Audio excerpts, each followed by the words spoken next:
بذكر الهوى ذكرت اسمك أزل،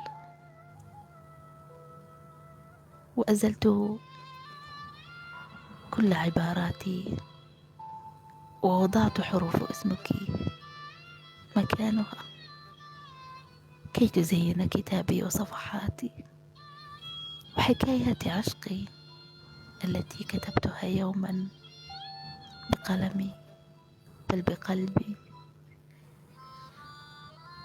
كتبتك حروفا على سطور، لكنك عنوان في ليلتي وفي كل مكان.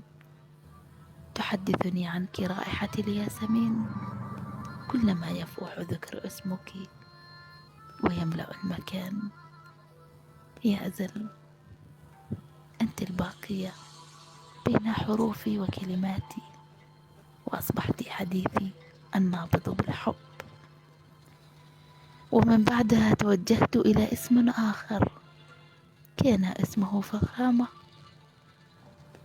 عنوان حكايات الأساطير تبدأ الآن بحروف اسمك فخامة، كلمات لا تنسى عندما كتبتك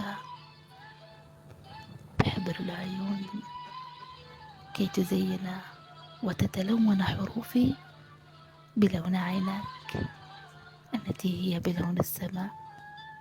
هل أخبرك شيئا؟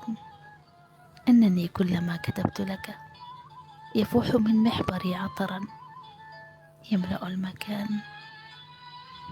هل تعلم أن ابتسامتك هي أجمل ما في الوجود؟